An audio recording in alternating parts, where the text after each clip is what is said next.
Despite efforts from Mayor Mike Spence to join the city of Huntington Beach in rejecting Senate Bill 54, the rest of the city council ultimately did not agree and refused to even second Spence's motion to vote. Captain Willie uses tools like this interactive crime map that can help him understand where exactly crime is happening and where they need to step up enforcement.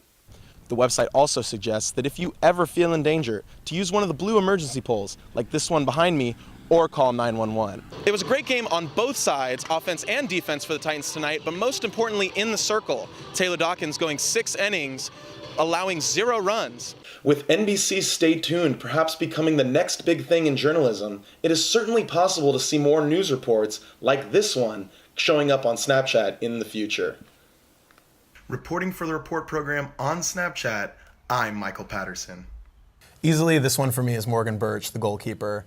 She's the reigning Big West Defensive Player of the Week. In that week, she had a .889 save percentage and averaging half a goal a game. I mean, that is spectacular. I was sitting there, I was like, there's no way he's going to win. And then he wins, and the whole place is just silent. It killed the whole building. He didn't know what to do. But he's the kind of character that I didn't like, and I really wanted to see him lose.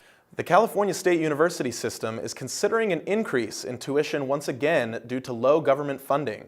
However, students at Cal State Fullerton are still dealing with the impact of last year's increases.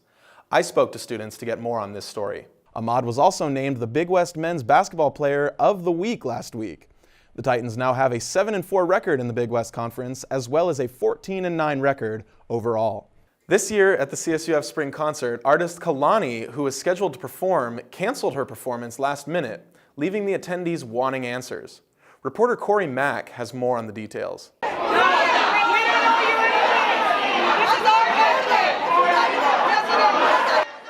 Supporters and detractors of Senate Bill 54 clashed at an open session of the West Covina City Council this Tuesday as the council decided if it would take a formal stance on the bill moving forward. The bill, known as the Sanctuary State Law, is now in the forefront of the ongoing debate over immigration in the state of California, with more cities deciding whether to publicly support or oppose the bill. And I'm scared to come home with my parents gone. I'm scared. I cry about it all night, and I'm scared. You guys, when did this happen where people can just disobey the federal government?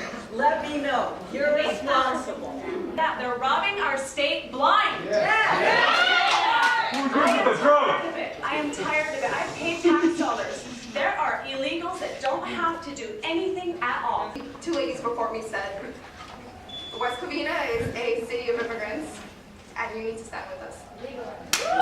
The public expressed their opinions on the issue to the council for over 4 hours, while people on both sides of the issue took to the outside of the council to make their voices heard. It's a very negative way of thinking. I feel like if you're anti-SB 54, you want families to be divided, you want friends and even just neighbors to be divided, and it's a sad way to think, you know. Despite efforts from Mayor Mike Spence to join the city of Huntington Beach in rejecting Senate Bill 54, the rest of the city council ultimately did not agree and refused to even second Spence's motion to vote. This is the first of many cities in the state of California that have begun to debate this issue, with the city of San Dimas announcing that it will debate the issue in a future date. Reporting from West Covina, this is Michael Patterson, The Report Program. Titans softball getting their first game of the 2018 season against Rutgers in the Titan Classic. Starting off, Brianna Ibarra getting a strong hit down the third baseline, which would just stay fair.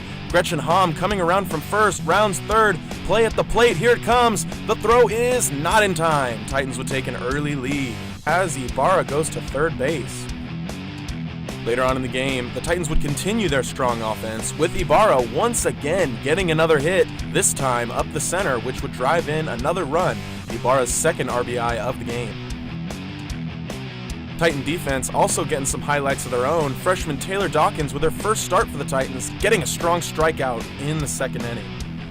Cheyenne Brennan also making her case as an early standout with this amazing diving stop and just making the throw to first base for a great defensive out. The Titan offense would stay strong throughout the game, scoring 6 runs in just 6 innings, making it a pretty easy first win for the team this season.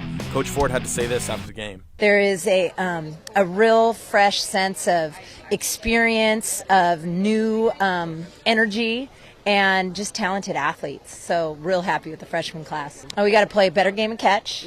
We got to clean up our base running. We've got to have some timely hitting. Simple enough that we are not going to win games by scoring in one inning, excuse me. So we've got to come up with multiple scoring innings and throw some better pitches. The Cal State Fullerton softball team started off their 2018 season with a win tonight against the Rutgers Scarlet Knights in a game that ended 6-5. It was a great game on both sides, offense and defense for the Titans tonight, but most importantly in the circle. Taylor Dawkins going 6 innings, allowing 0 runs. The game would go 6-0 going into the top of the 7th, where Rutgers would attempt to make a comeback, hitting a grand slam and making the game 6-5, but were ultimately unable to finish it off, and the Titans were able to win the game 6-5. It looks like it's going to be a very strong start for the Titans this season, moving on into the Big West Conference, where they're predicted to win the title for the 3rd year in a row. Stay tuned for Titan Sports for more softball coverage. This is Michael Patterson, Titan Sports.